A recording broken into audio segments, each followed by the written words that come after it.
తిరిగి BCN news కి స్వాగతం. పిఠాపురం నియోజకవర్గంలో పేద విద్యార్థులకు అన్నదాన కార్యక్రమం సక్రమంగా జరిగేలా ఉప ముఖ్యమంత్రి పవన్ కళ్యాణ్ కృషి చేస్తారని ఎమ్మెల్సీ పిడుగు హరిప్రసాద్ పేర్కొన్నారు. పిఠాపురం పట్టణం కాయగూరల మార్కెట్ వద్ద ఉన్న పిఠాపురం మహారాజా సంస్థాన సత్రంలో అన్నదానం ప్రారంభోత్సవ కార్యక్రమానికి ఎమ్మెల్సీ హరిప్రసాద్ ముఖ్య అతిథిగా హాజరయ్యారు. సంస్థాన సత్రం ఈవో నున్నా శ్రీరాములు ఎమ్మెల్సీ హరిప్రసాద్ కు స్వాగతం పలికారు. ముందుగా సత్రం ప్రాంగణంలో ఉన్న మహారాజా విగ్రహానికి ఎమ్మెల్సీ హరిప్రసాద్, జనసేన పార్టీ నాయకులు, వీర మహిళలు పూలమాల వేసి నివాళులర్పించారు. ఈ కార్యక్రమంలో జనసేన పార్టీ పిఠాపురం ఇన్ఛార్జ్ మర్రెడ్డి శ్రీనివాస్, నాయకులు, వీర మహిళలు పాల్గొన్నారు. గత ప్రభుత్వం హయాంలో కూడా కేవలం 8-11 బస్తాల కన్నా ఎక్కువ వచ్చేది కాదు.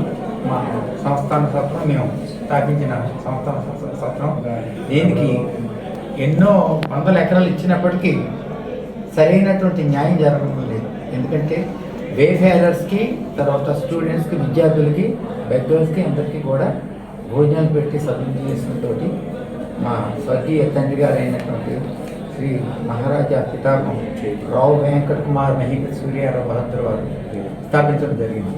ఇదే ఆయన చెప్పినట్టుగా ఈ విషయంలో మా ఆహ్వానాన్ని మన్నించి ఎంతో దయతో ఇచ్చేసినటువంటి మెంబర్ ఆఫ్ లెజిస్లేటివ్ కౌన్సిల్ వారికి, ఆ మినిస్టర్ గారికి నేను ఎంతో కృతజ్ఞుని. నా నిర్వచనం ఏంటంటే where the legend hails, where the legend receives respects, there the legend hails. ఎక్కడైతే సనాతనత్వం సగౌరవింపబడుతుందో అక్కడ వైభవం వర్ధిల్లుతుంది అని నా నిర్వచనం. వారు ఆ సనాతనత్వాన్ని గౌరవిస్తూ మాట్లాడినందుకు నిజంగా నేను చాలా ముదావహనయ్యాను, ధన్యుడను కూడా.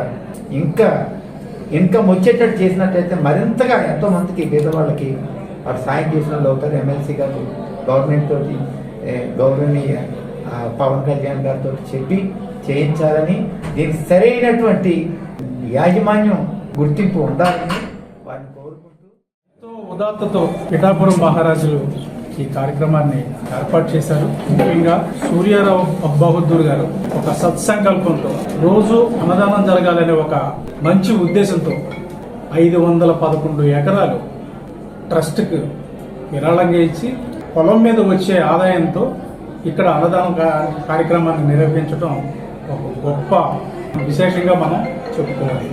ఆ పరంపరను వారి పుత్రుడు శ్రీ రావు బహదూర్ రత్నారావు గారు కొనసాగించటం చాలా సంతోషకరం. ఆయన్ని ఈరోజు ఇక్కడ కలుసుకోవటం ఒక భాగ్యంగా నేను భావిస్తున్నాను.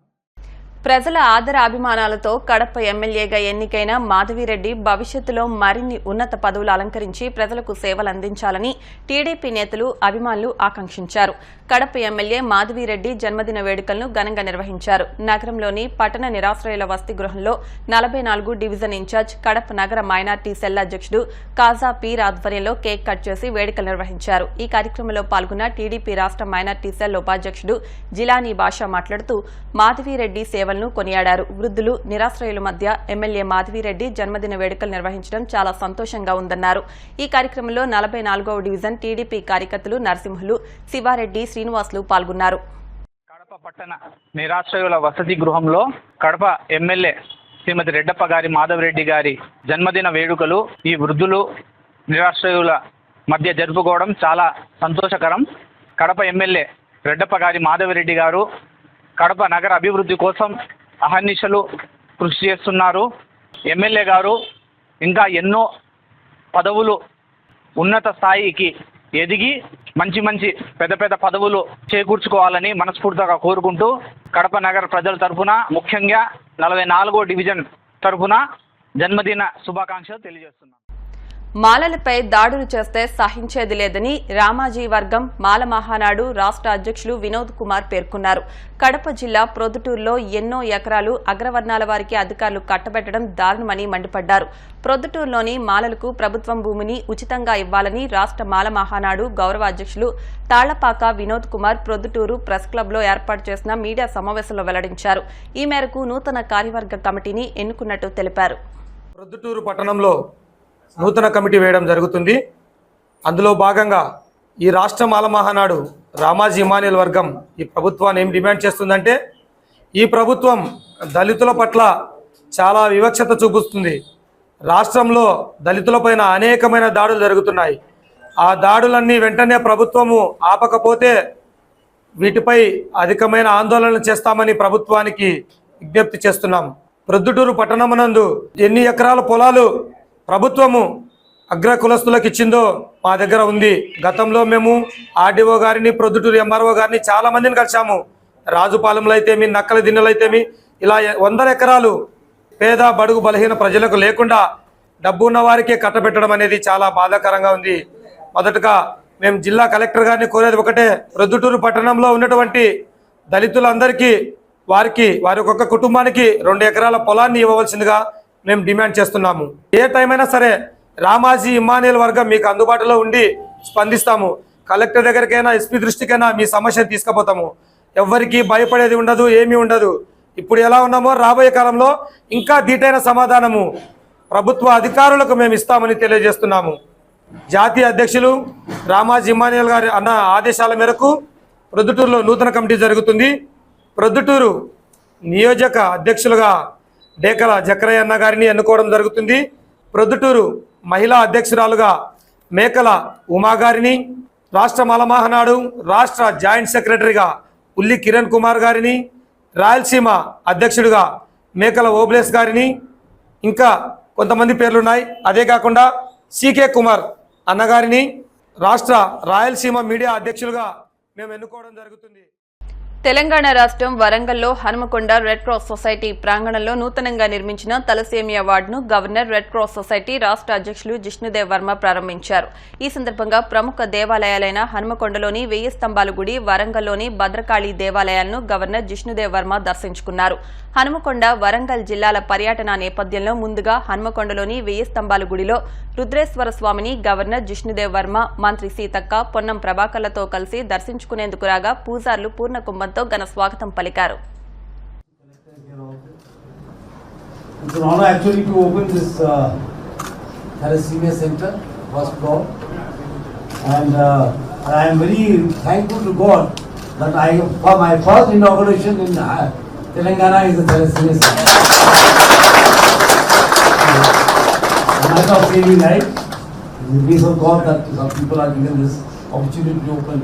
We will start this journey with this inauguration. So I will request the minister to help Red Cross. They are doing wonderful work here. I am very impressed.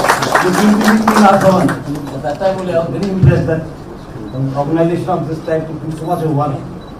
And in disaster time, in time of peace, we are opening orphanages, old age homes, multifaceted activities that is taking place in the Red Cross. And as the President of Red Cross, I am honored to be associated with this organization of world repute. Where there is war, you will always find the Red Cross there. In peace time, in war time, in natural calamities, in man-made calamities, in sickness, in health.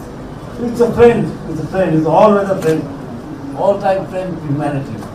So with this organization that I am being, I am the President of the Telangana Unity. Itself an honor to me. And thank you so much. We will meet again and we will see how we can work together further and take this work further. Thank you. తూర్పు మధ్య బంగాళాఖాతం పరిసర ప్రాంతాల్లో అల్పపీడన ద్రోణి ఏర్పడింది. పశ్చిమ వాయువ్య దిశగా కదులుతూ మరింత బలపడి వాయుగుండంగా మారే అవకాశం ఉంది. వాయుగుండంగా ఉత్తరాంధ్ర, దక్షిణ ఒడిశా తీరం వైపు వచ్చే అవకాశం ఉంది. ఈ క్రమంలో రానున్న 3 రోజుల పాటు కోస్తాకు భారీ వర్ష సూచన చేసింది. ఉత్తరాంధ్రలోని అన్ని జిల్లాల్లో భారీ వర్షాలు ఉంటాయని తెలిపింది. మిగిలిన జిల్లాల్లో కూడా ఓ మోస్తారు నుంచి భారీ వర్షాలు కురుస్తాయని వెల్లడించింది.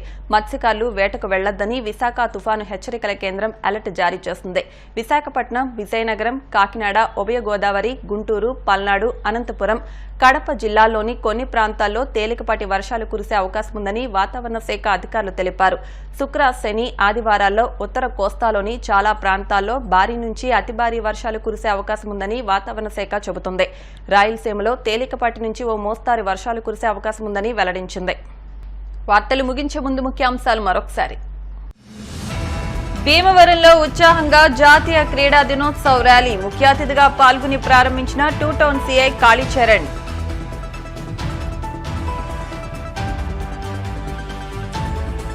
చిన్నతాడేపల్లిలో ఘనంగా విఘ్నేశ్వర స్వామి విగ్రహ ప్రతిష్ఠ మహోత్సవం. స్వామిని దర్శించుకుని పూజలు నిర్వహించుకున్న మాజీ మంత్రి కొట్టు.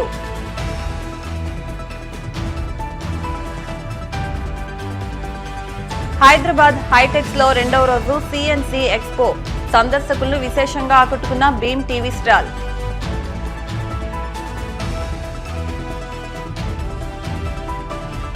తూర్పు మధ్య బంగాళాఖాతంలో అల్పపీడనం. మత్స్యకారులను అలర్ట్ చేసిన విశాఖ తుఫాన్ హెచ్చరికల కేంద్రం. ఈ వార్తలు ఇంతటితో సమాప్తం. మరిన్ని వార్తల కోసం BCN digital YouTube channel, Facebook page follow అవ్వండి. అప్డేట్ వార్తల కోసం ప్లీజ్ సబ్స్క్రైబ్.